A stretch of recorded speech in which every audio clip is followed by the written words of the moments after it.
इस वक्त मेरे साथ वैष्णो देवी कॉन्स्टिट्यूंसी के विधायक बलदेव जी है। बलदेव जी, आज आपने एक सीरियस एलिगेशन लगाया है कि डिप्टी सीएम जो है वो प्रोवोक कर रहे हैं प्रोटेस्टर्स को और मेरी जान का खतरा भी उनसे हो सकता है।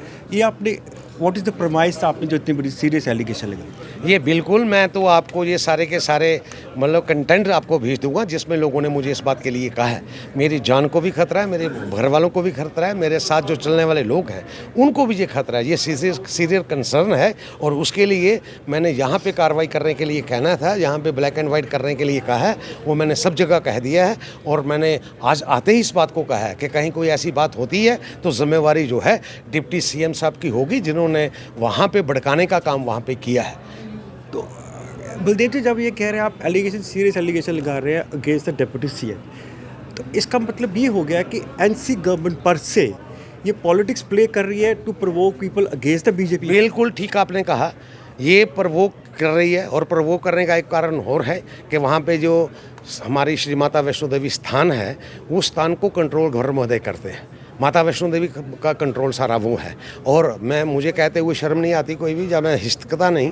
ये किस पेज पे हमारी मतलब के चीफ मिनिस्टर और डिप्टी सीएम गवर्नर साहब के साथ हैं, वो उसी की एक बात है कि ये कड़ी है कि ये प्रवोक करके वहाँ का माहौल, वहाँ की यात्रा और वहाँ का सारा निज़ाम को ख़राब करना चाहते हैं। ये इसके अलावा कुछ नहीं है। यानी कि आपका कहने का मतलब ये है, जो एनसी गवर्नमेंट पर से बैक कर रही है या प्रोवोक कर रही है प्रोटेस्टर्स को, तो यानी कि ये एक तरह से एलजी एडमिनिस्ट्रेशन के खिलाफ लोगों को ला रही है। बिल्कुल ठीक कहा। अगर उससे भी मैं एक और उदाहरण आपको दे दूं तो मैं बताना चाहता हूं आपको।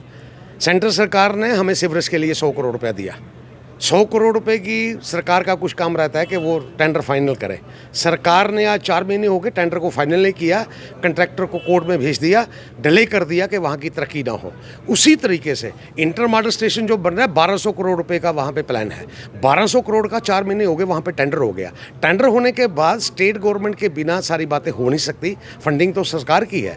मगर इन्होंने फाइल पे बैठ गए चीफ मिनिस्टर साहब इस बात के लिए कि वो स्थान जो है वो धार्मिक हिसाब से है और गवर्नर साहब श्री माता वैष्णो देवी को सब देखते हैं। तो सरकार की नीयत हमारी मतलब वैष्णो देवी स्थान के लिए, कोई तरक्की के लिए मतलब कि बिल्कुल जो मंशा है वो बिल्कुल ठीक नहीं है। आपका कहने का मतलब ये उमर गवर्नमेंट अपने पॉलिटिकल स्कोर सेटल करने के लिए लोगों का इस्तेमाल कर रही है, उनकी रिलीजियस भावनाएं भी हैं उसको भी भड़का रही है। बिल्कुल ठीक कहा आपने, ये ऐसा ही हो रहा है। आपको मैं कंटेंट भेजता हूँ सारे के सारे, जो 2 दिन से वहाँ से प्रोटेस्ट लड़ रहा है, तो उस प्रोटेस्ट में आपको नज़र आ जाएगा सारे का सारा। और मैं दूसरी लफ्ज़ों में अगर कहूँ तो नेशनल कॉन्फ्रेंस के साथ कांग्रेस, जो जितना वहाँ पे प्रोटेस्ट हो रहा है वो सारे के सारे कांग्रेस के लोग हैं, जिन्होंने मतलब के प्रोटेस्ट करने में जो भागीदार हैं, और उसके अलावा कुछ नहीं है। अब लास्ट पे आपसे ये सवाल है, ये लोग बार बार मतलब आप ऑफ लेट जब से प्रोटेस्ट चल रहे हैं, ये सारे नारे श्राइन बोर्ड के खिलाफ लगा रहे हैं, ये कह रहे हैं shrine board is working against the Hindus, तो इसमें सब्सटेंस क्या है? इसमें कोई सच्चाई नहीं है। हम लोगों की मतलब मैं कह नहीं सकता। माता वैष्णो देवी श्राइन बोर्ड आने के बाद जम्मू सूबे को कितना फ़ायदा हुआ और ख़ास तौर पे कटरा को कितना फ़ायदा हुआ, कटरा की सराउंडिंग्स में कितना फार हुआ। हमारा पर कैपिटा जो है, इनकम जो है, जम्मू से कई गुना कटरा वालों की बढ़ गई है। मुझे पुराना कटरा याद है 20 साल पहले का, वहाँ क्या था तो आज क्या है। वहाँ पे 5 स्टार होटल 20 आ गए हैं, 3 स्टार होटल आ गए हैं, लोगों को कारोबार बढ़ा है और हम थैंकलेस लोग हैं।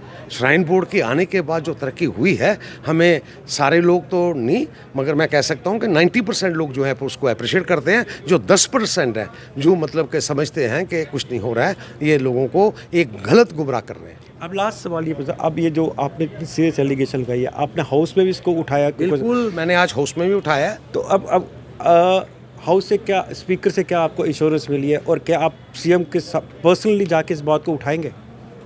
मैंने जो वाइट पे कह दिया, जो कंटेंट में है, उससे आगे कहने की मुझे ज़रूरत नहीं। मगर जो आज असेंबली में हुआ, चीफ मिनिस्टर साहब कटरा के लिए रोपवे के मुद्दे पे वहाँ पे खड़े हुए।